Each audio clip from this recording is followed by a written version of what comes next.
Hi, Nick Vince here. Today on the Chattering Hour, I'm talking with Art the Clown himself, David Howard Thornton. He's slashing it to the top of the charts at the moment in Terrifier 2. We talk about that, getting cast for the role, how he ended up wandering around naked, outside, in the dark, all based on a conversation in a car. All that and much, much more today on the Chattering Hour with David Howard Thornton.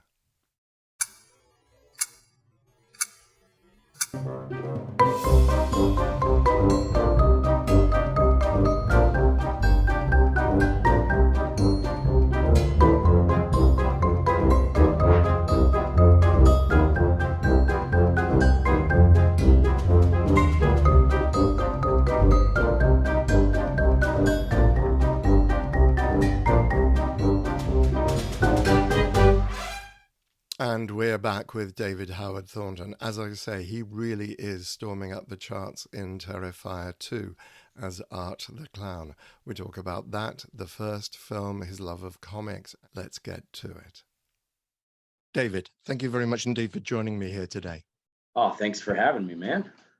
And so I'd like to take you right back to the very beginning, as I always do. So where did you grow up?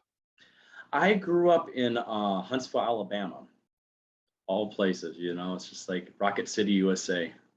Oh, right. And what sort of childhood did you have? What was an average day for you as a kid? Oh gosh, I mean, I would say typical childhood, I guess. I mean, I was the go outside and play type of kid with all the local, neighborhood kids and stuff like that. I had the neighborhood trampoline, so everybody would come to my house because everybody wanted to jump on my trampoline and stuff like that. So I was kind of the hot spot. I was like the epicenter of everything with the neighborhood kids. So yeah. Right. And what sort of films and TV were you watching? Oh God, everything except for horror movies. I wasn't watching horror movies as a kid because my mom was afraid of horror movies. But I watched everything. I mean, I was especially cartoon junkie, so I was watching everything and anything, whatever was on at that time. I was watching, especially like the Disney Afternoon or Ninja Turtles, He Man, all that kind of stuff. I was huge into all of that. Right. So when did you ever develop a love of horror films before you did Terrifier? I did, and that was like started basically my senior year of high school because that's when Scream 2 came out, and I was doing a production of A Christmas Carol, and the cast wanted to go out and see Scream 2. And there was a girl in the cast I had a crush on, and she asked me to go with them. I'm like, well, I can't chicken out, so I might as well go. I went and I loved it, and I was like, "Oh my god, I gotta see more of these movies." So I went like that Christmas. I went to my cousin's house and we watched the original Scream, so I could like watch that. I'm like, "Oh, this is what everything was referring to."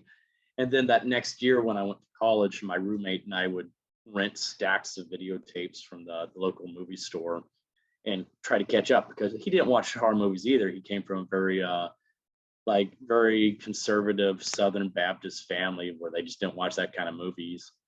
And so that's we had to catch up with our childhood, So we would, like each weekend would do a different franchise basically. So one weekend would do like the Halloween movies, next weekend would do like the Friday 13th, next weekend maybe like Nightmare on Elm Street movies. So it was fun. Right. And you mentioned you're doing Christmas Carol. So when did the acting bug bite you? Oh gosh, that was early on. I was doing church theater because my mom would direct a lot of shows. My dad would be in them, and so I was in the church kids choir, and I would do a lot of shows then. But it really started to bite me, I guess, my eighth grade year in middle school, because I was very shy and I was bullied a lot.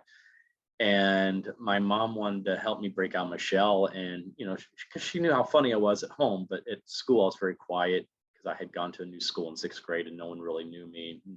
I was easy pickings because I was short kid with the glasses, braces, sang soprano in the choir. So easy target in Alabama, especially where everything's geared towards sports.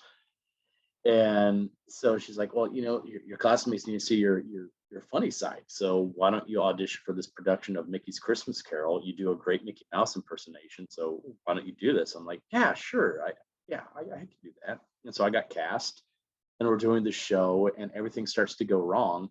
instead of being like most kids or a lot of actors when things go wrong, how they just kind of freeze up. I just went with it and started making jokes. Like, for instance, there was a moment where like the Cratchit family table broke and it sent this chicken over the audience. And I'm like, oh, wow, I guess we have fast food tonight, folks. The stuff like that. I had everybody just laughing because they knew that wasn't supposed to happen. And I'm like, God, I love this feeling. I love making people laugh like this. I'm in control. People are laughing with me instead of at me. And I love this feeling. And I want to keep doing this. And I love making people laugh. That was the big thing. I love making people laugh. And so my mom encouraged me to start doing community theater. So I started auditioning for community theater, and it just snowballed from there. Where did you go on to train? I didn't actually train. I have a degree in elementary education because I was trying to be practical with my life. And I guess my training was really just from doing it, being on stage with other experienced actors and learning from them, and also watching great actors in film and other plays and learning from what they did and adapting and making it my own. Right. So what was your first professional job then? My first like professional acting job, I would say, oh boy, probably I did a commercial right upon moving to New York City for something called Voice Asia that was only seen in like Japan and China and like South Korea. And I was kind of like their Verizon guy for a few commercials, so it was that was fun.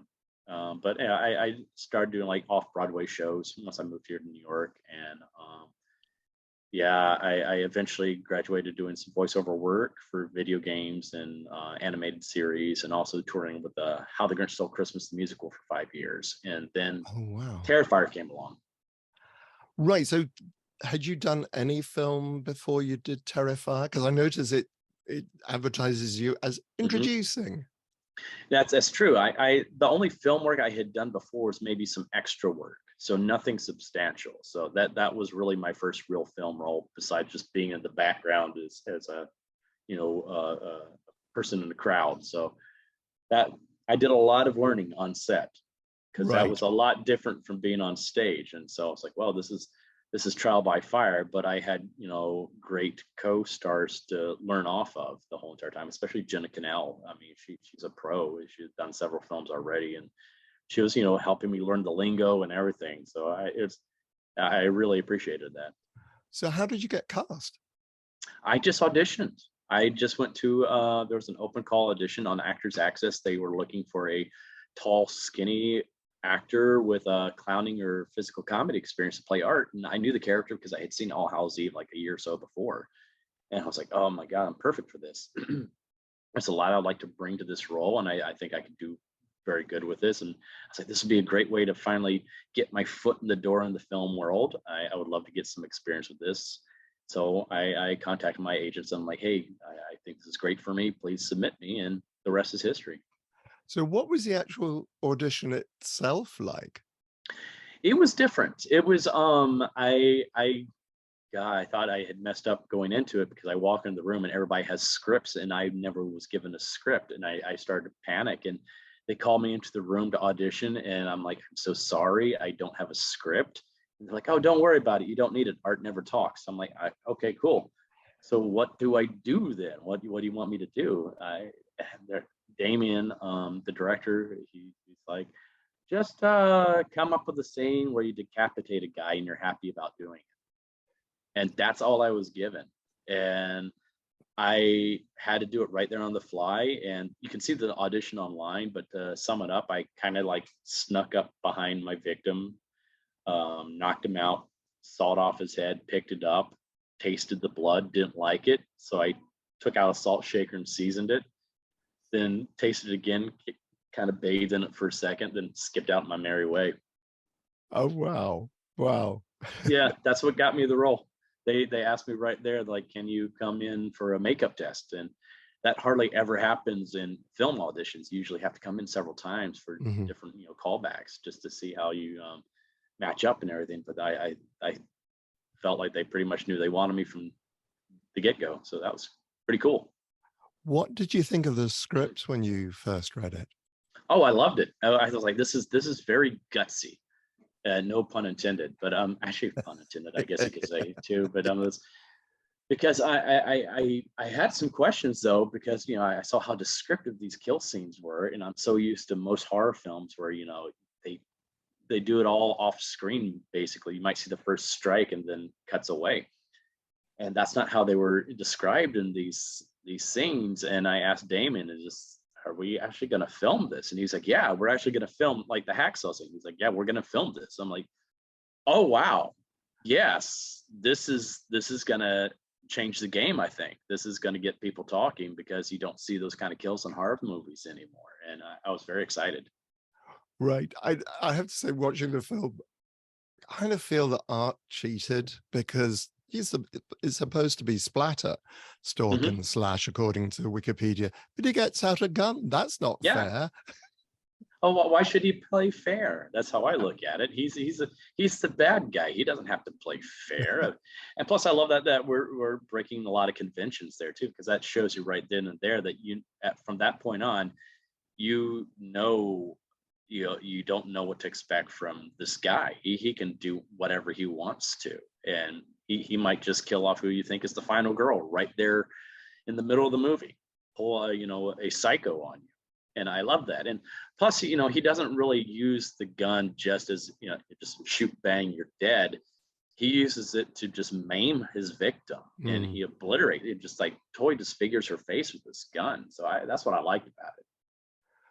What was the toughest part of filming? For the first film, I would say it was definitely the hacksaw scene. The night that we did all this stuff with Catherine, because that was a very dangerous stunt to do. We were really hanging her upside down naked, and yeah, and that room was maybe 20 degrees that night because there was no heat in there, and she's covered in all that blood, and that's miserable enough. But she's hanging upside down. That's very dangerous to do to a person. So we'd only let her hang upside down for upwards of maybe 40 seconds, and then we'd have to swing her back up. So we basically had like 30 seconds to film each time, and so it was very stressful because we wanted to make sure she was comfortable and safe, but also to get what we needed to get. And it was a very stressful night just trying to get through all of that. Right, right, right. Because you also were wandering around more or less naked as well, same night? No, that was a totally different night. That was actually, we filmed the stuff with Catherine at a totally different time, like about 2 months later, because we changed locations. But the night that I'm walking around naked, I felt sorry for everybody in the cast and crew. I was like, I'm sorry you have to see me in this state. It's like no one signed on for this. No, because that wasn't even written in the script to be that way. That was like a few days before we filmed it. Damien and I are in the car, on the way to set. He's like, Dave, I got this crazy idea. I don't know how you're gonna like it, but I think it'll be really cool. And I'm like, okay, so what is it? And he's like, why don't, because in the script, Art was just gonna wear those body parts over his costume. He's like, why don't we, instead of doing that, why don't we just have him naked and wearing the body parts? I'm like, oh God.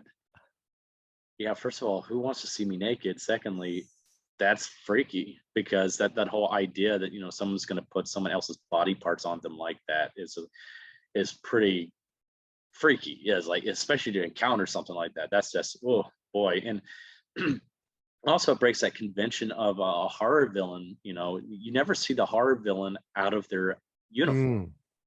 and we're like, oh, let's break another convention here, and that's what we did.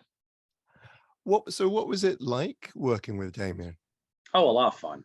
A lot of fun. We instantly hit it off when I went in for my makeup test, because I'm sitting in the makeup chair with him, and we're both big, huge, entertainment geeks. We love movies and TV shows and all that good stuff. So that's how we bonded, and that just translates its way onto set too, because we're very close. We're almost like brothers now, I would say, and we work really well together. It's just like he's really good with like coming up with really freaky moments and stuff like that. I'm more the comedy guy, and I think we work really well together that way, because we both have our ideas. Of course, it's always ultimately his final say and everything like that. But he's very open to other ideas and letting me play around with things and see what we can come up with. And so sometimes we'll be filming and he's telling me exactly what kind of facial expression he wants me to do in the moment, stuff like that. Like with the gun scene, he wanted no facial expression at all, as opposed to everything else where I'm smiling, giddy and stuff like that. He just wanted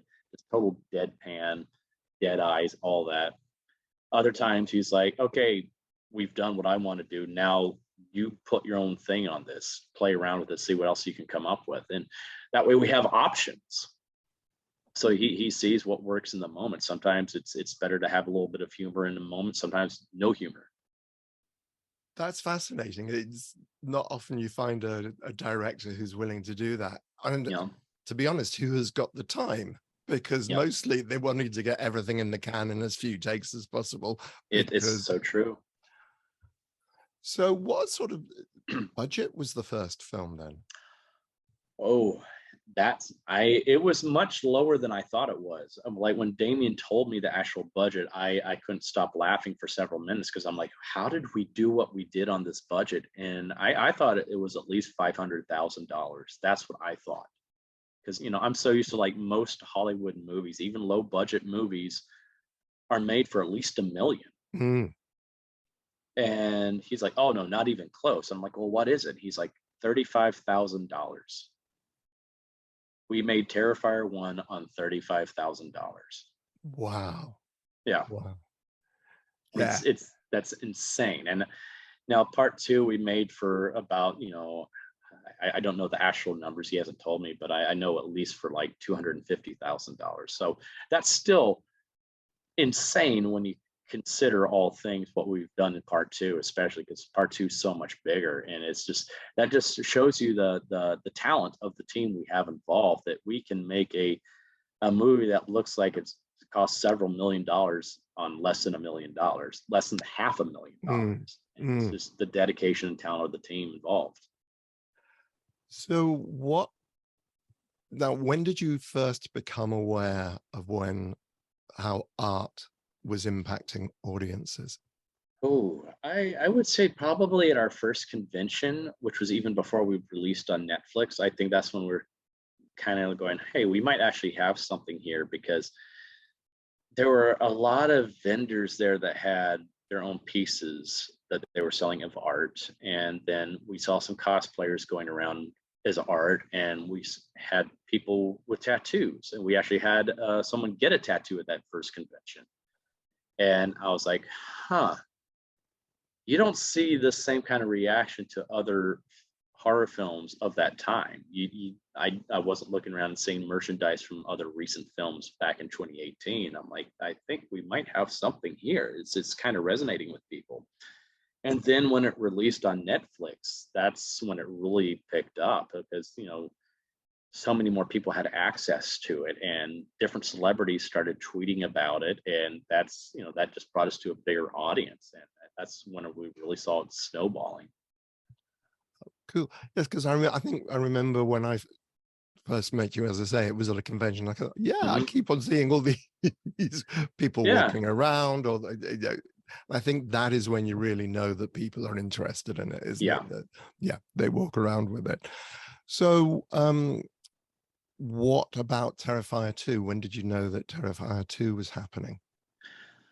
Well, I think we always kind of wanted to do a Terrifier 2, but we were waiting just to see how well the movie was received. But I think after basically around that first convention, that's when I'm like, yeah, we definitely have to do a part 2.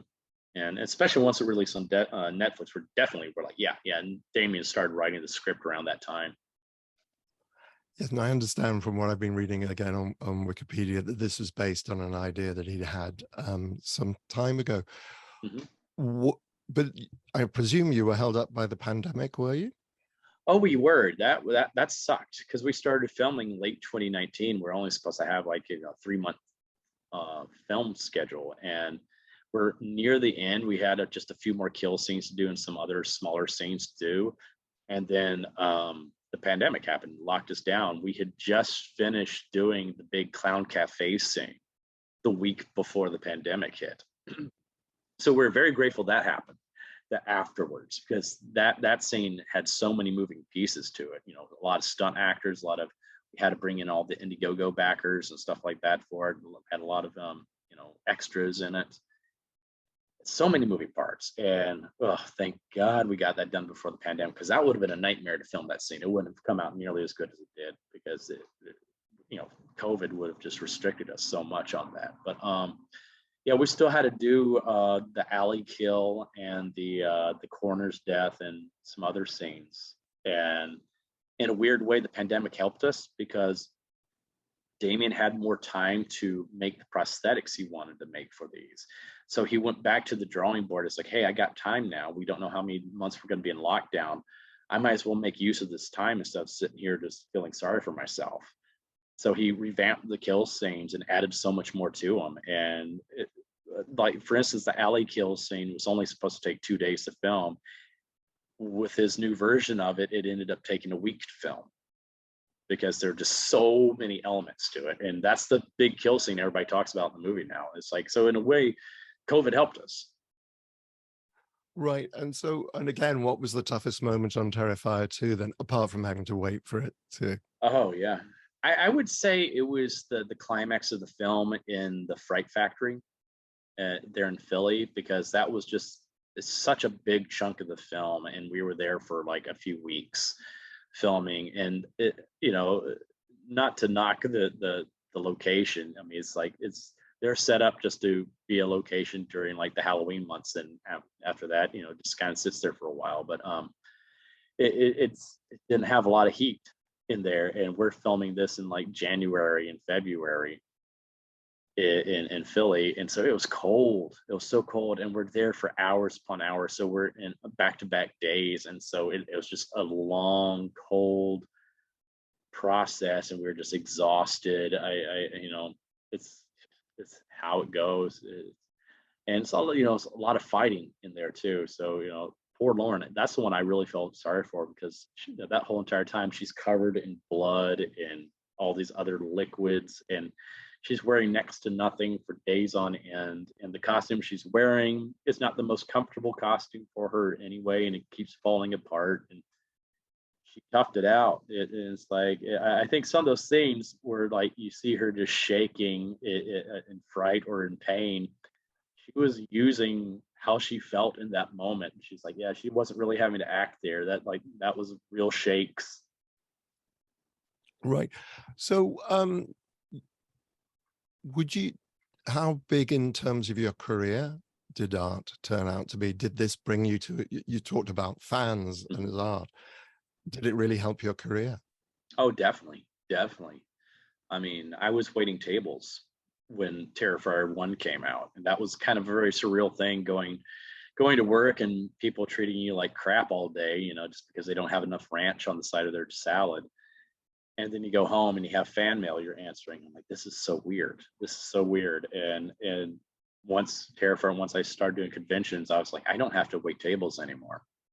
And so that changed everything. And, you know, I started getting offers from other people, you know, to do films, and it just started snowballing. I think now with Terrifier 2, that's really, you know, the dam is starting to break, career wise, for not just myself, but for Lauren and Damien as well, especially. It's just like, because now we're getting recognition from outside of the indie community. Now Hollywood has taken notice of us, because we've been breaking records left and right that has been unheard of in this, you know, this genre and this industry.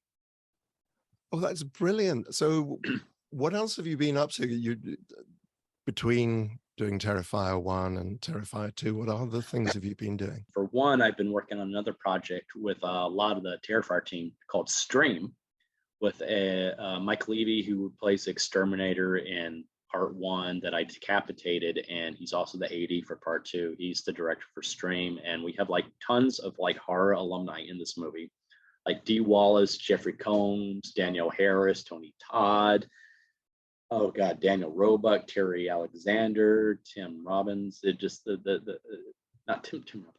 I can't remember. Tim Reed, not Tim Robbins, but god, decongestant brain. But so many other names too I can't even mention yet. So that's been nuts. We're almost finished with that. I think I have maybe like one or two more scenes to film with that. We started filming that during COVID as well, and we had to take some time off to raise a little bit more money because we got a little bit ambitious with it. But also I have another film coming out in December that I filmed earlier this year. It's a Christmas horror movie called The Mean One, where I play a parody of a very popular Christmas character from a very popular Christmas story here in the United States. And it's pure camp, pure silliness. It's going to be fun. So we're releasing that on streaming platforms for free on December 15th. And then I start working on a new movie called The Dead Place sometime early next year. And we're doing an Indiegogo campaign for that right now as well. So if you can contribute to that, that's awesome. We really appreciate it. And we're going to have a lot of fun with that. Bill Overs Jr. is going to be in that as well. Papa Corn. So you're going to have Papa Corn and Art the Clown in the same movie together, which is kind of exciting. So, yeah. Oh, cool, cool. Now you've done theatre, TV as well, and Yes. film. Do you have a favorite of those three? Oh boy, forms? that's a tough question because I also do voiceover too, and they're all different things. Like voiceover, I enjoy because I don't have to worry how I look. I don't have to worry about memorizing anything. I just go in there. I have a script in front of me. I can just play around, be wacky and crazy and stuff. I did a bunch of silly voices and play characters I could never play live because I played. I'm a skinny guy. I usually can't play big, huge, muscle-bound men, but I played some of those in some video games and stuff like that, which is crazy. Stage-wise, I really like that because I'm able to take my time and really develop the character and find all these nuances with the character and with the scenes over the rehearsal period.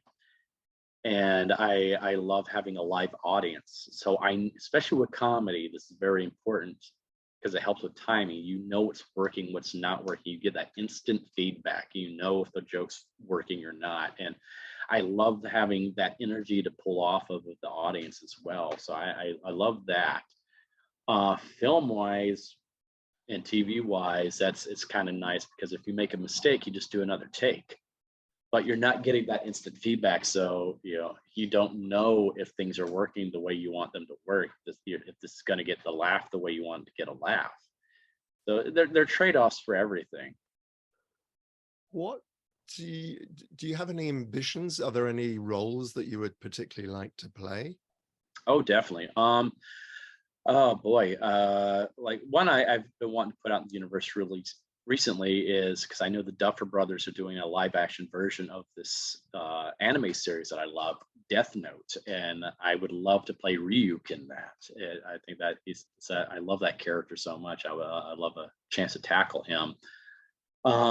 Stage wise, I'm still always putting this out in the universe. I want a stage adaptation of A Nightmare Before Christmas so I can play Jack Skellington.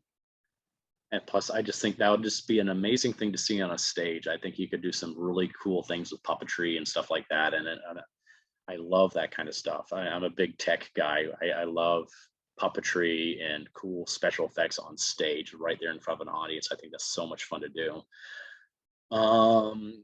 Otherwise than that, I would say my biggest ambition is to play the Joker live in a live action version. I played him on a YouTube series years ago, a fan made series, but I really want to do it legit. And a movie would be fun, but I would really love to do it on a TV series, live action, and because that way I can spend a lot more time with the character. Because I feel like Hollywood has never done the Joker justice live action wise. Like Jack Nicholson and Cesar Romero, the closest we ever got to a comic book accurate version. And it just seems like they keep on getting further and further and further away from what was in the comic book. And I want to bring it back to basics and give bring the Joker from the comic book to life. Well, that's interesting because I'm immediately thinking of The Killing Joke. Yes. Is that the sort of character you're talking about? Oh yes, very much so. That is like my favorite graphic novel. I've memorized a few of the monologues from that just for fun because I just love the way he's written. I love Joker's dialogue, and that's one of the things I think Hollywood keeps on messing up about the character. They forget how much this character is a master wordsmith. He loves to play around with the English language, and he loves to monologue. And he's just so charismatic. They're now trying to make him just so creepy, and I'm like, no, he doesn't try to be creepy. that's too obvious. That the creepiness is his comes from what he does, his actions, his charisma. Is like that's what I think adds to the real creepiness. The character, he doesn't try to be creepy; he just is. Interesting. Very, very interesting. Were you big on comics growing up?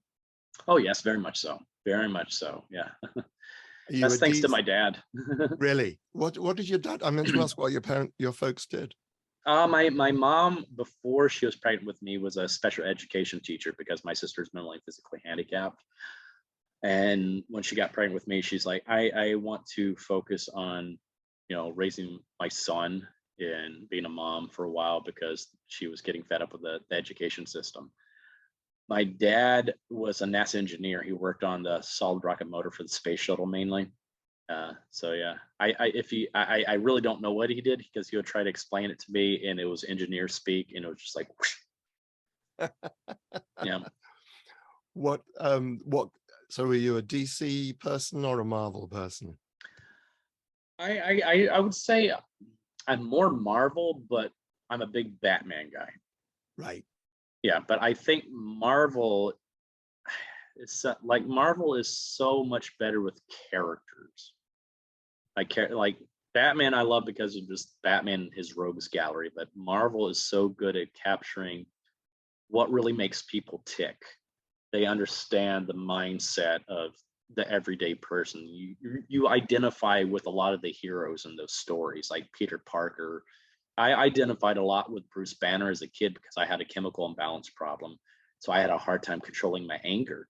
And I would like rage out and like I would black out in a rage sometimes as a kid when someone provoked me. And so I identified with Bruce Banner that way. I was like, oh, I understand. I understand why he has these two different sides to him. And I love that. And Peter Parker, he's your everyday, geek. Everybody loves the guy, he's like you identified with him. He wasn't some rich guy or some alien from another, planet. This is a guy trying to get by on his own. Even though, yeah, he's a superhero, he's still trying to make ends meet. And that's what I thought was really intriguing about him. Then, of course, you have the X-Men that goes into like civil rights. That's a great take on the civil rights movement, especially at the time that it came out. And it's like Marvel always seemed to have its finger on the pulse of culture at the time. Yeah. I think that's why I tend to like the Chris Claremont X-Men, Yeah. and very much so. Going back to Terrify, which you alluded that you're doing, the film is doing incredibly well. So I understand that you're on billboards. We have the Clown on billboards. I know, I don't know about like billboards, but I know we're on like posters at movie theaters and stuff like that, which is insane to me. I love that. I know some people put us on like murals outside of buildings. They've drawn some things, which I think is really cool. Oh, cool. Yeah. Oh, that's very cool. Now I know it's been a long road between Terrifier 1, which is what, 2016? Yeah, we had a rough cut come out in 2016, but we officially released the movie in 2018 because we Right. added some stuff. We added like the corner kill of the corner scene at the end of the movie and the decapitation of the exterminator. Right. How much, now I know you were very good about promoting the film, the first film at conventions. How much do you think that helped lead to Terrifier 2? I think it probably helped a lot because it helped build awareness. And I think also with Damien and I, we were very interactive with our fans. And I think that's what really helped everything because it's the fans that really made Terrifier 2 possible. I mean, they primarily funded the whole entire film. And then even with the release of it, it's been word of mouth. You hear what's going on right now with all these, people, all these different legit, news sources talking about Terrifier 2 because people are passing out and puking and stuff like that. And a lot of people think that's just our publicity team. We don't have that type of budget. That has all come from the fans. from just them going out, seeing the movie, and tweeting their experiences. And they've seen such and so have this experience in the movie, and they tweet about it, and it has just snowballed from there. And then, like, because the fans were tweeting stuff, media started to pick up on it's like, what's going on with this? And that's why we went from being in theaters for just 3 days, because we were supposed to be a special event. Now we're going into our 4th weekend, and we've expanded to over 1,500 theaters now, which is insane. We were only supposed to be in 500 theaters. Wow.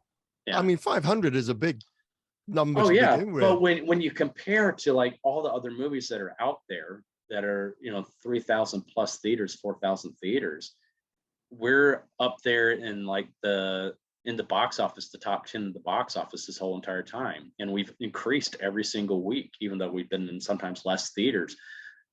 And it's astounding because, they have bigger, a lot of them have bigger numbers compared, money wise. But when you factor in the whole, per screen ratio, it's like, wow, we're kicking butt, and we're increasing every week while everybody else has been decreasing. And it's because of the fans. It's the fans just keep on talking about the movie, and they keep going back to see it again, which has been astounding. I've seen so many messages, people, oh yeah, I'm going back for my second, I'm going back for my 3rd time. I'm like, that's insane. It just shows the power of fan base. That's what it is. Yeah. It's brilliant, isn't it? It's really wonderful when you've been, terribly supportive of the Hellraiser franchise over the years. Yeah. It's so true. And I think it's beautiful because this has not been produced by the Hollywood machine to be this way. You see so many of these other movies where they just pump stuff out and try to shove it down your throat the whole entire time. This has just been purely organic and created by the fans themselves. So there's a greater love for this, I think, than a lot of the other things that are out there that might be succeeding more than we are. It's crazy. That's brilliant. That's wonderful here. That's really, really good. It's mind-blowing. It's mind-blowing. Absolutely mind-blowing. Okay, well, I'm going to take us completely away from career and so on. Okay. I'm going to move on to a section now called the luggage in the crypt. Okay. So as I mentioned to you earlier on, basically the idea is I'm going to give you a huge great pyramid. You can take into it whatever you want. What film might you take with you into the afterlife?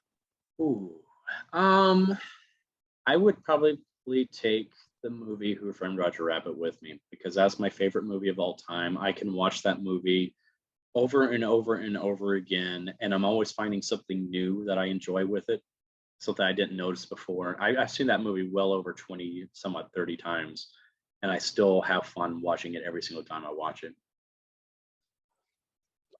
Yes, my only connection to Roger Rabbit was one of the girls I was at drama school with. She ended up by going with one of the animators on Roger Rabbit. Oh, that's so cool. So I got to see I got to go to a cast and crew screening. Wow. It was the cast and crew screening in London, because of course it was all done over here.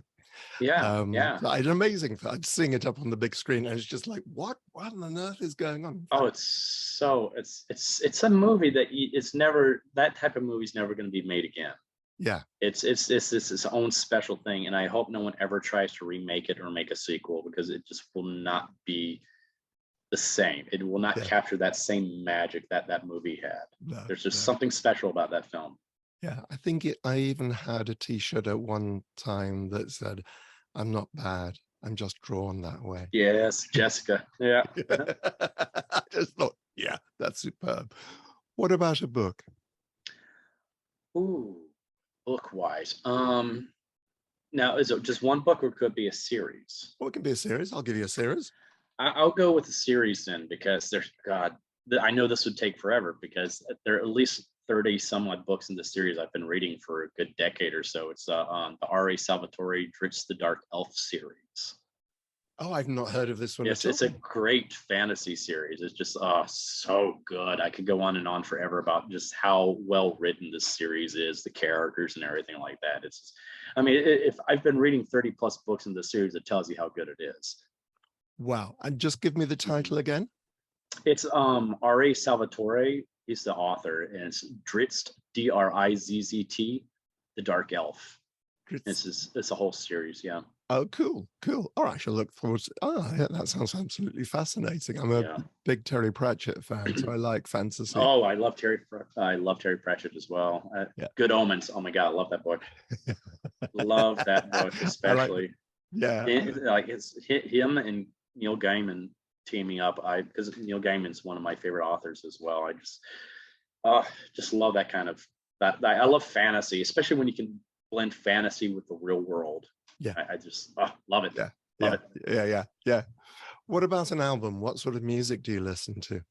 Ooh, I have a weird taste in music because it comes from my parents, because I grew up with their generation of music. So I was listening to a lot of music from the 50s and 60s and 70s. And of course, I love 80s music and maybe mid 90s. But I especially love Queen. And I'm also a big, huge musical theater nerd. Favorite musical? Favorite musical is probably Les Miserables. That or Jesus Christ Superstar. I just love the music in both of those. Wow, that's. Have you seen the film of Jesus Christ Superstar? I have. I've done the production too. I played Annas one time, and I was the understudy for Jesus and Judas in it. That's a great combination. Yeah. What about a favorite food or drink? Ooh, favorite food. I think, God, it sounds so generic, but pizza. Because pizza could be so many things, and I just love it's everything I love. We got meat, cheese, and bread. There you go. It's just great, and it works for any type of meal. You can have it as a leftover. Pizza's wonderful. And should pineapple be put on pizza? I don't like it on pizza, but if someone else wants to do it, it's their prerogative. I just don't care for it. But whatever works for you, you do you. Because I worked at a few pizza places, and we would make some wacky pizzas. We had this one place I worked at called Nick's Pizza, which no longer exists. But we had a pizza called the Hangover Pizza, and it was a pepperoni pizza, and it had a really good crispy pepperonis on there. So that was what I liked about it. But we also put shoestring fries that were really crispy and hot sauce on it. And I like to do this one, but also the other half of it was a bacon chicken ranch pizza. And then I put the two together and make a sandwich out of it. And it was wonderful. Not good for your cholesterol, though. No. But so good. Oh, so good. I've seen calzone, obviously, with it. Yeah. I like I've never thought of putting two pizzas. I would take, because it was done Sicilian style, so the rectangular pieces, and I would just go put them together and eat it like that. And I was like, oh, I call it the stoner special, because we had a lot of college students that came in. So that's what I always recommend. I was like, do half of this. You'll love it. You'll thank me later. What about a piece of visual art, a painting or a statue? Ooh, let's see. Piece of visual art. I'm really not the biggest art connoisseur, strangely enough, because my aunt is actually an artist. But I probably have to go something like, I would consider, because I've seen sometimes people have done this where it's been comic book art, but like I've seen some really impressive comic book art pieces. I have someone that painted me a portrait of the Joker, and that's probably what I would take with me. It's that portrait of the Joker. I think it's a really cool one. Right. I'm a big fan of comic book art. You can't see it because of my screen behind me, but I used to write comics. Oh, fantastic! In the 90s, and one of my favorite. Somebody actually did the art with lino cut, and it took him ages, and it buggered his wrist. I spoke to him afterwards because and there's a guy called John Bolton who literally used to paint beautiful oil paintings to do his comic book art. So I'm a great believer in doing that. I think comic book artists are really, they don't get the respect they deserve, because man, there's some impressive pieces they put out there. Oh yeah, because people think of it. I think there's, funnily enough, in Europe, particularly in France, Italy, Spain, much more respectful of comic book artists, bande dessinée in French. And yeah, there's a much deeper understanding of the art form, I think, over there.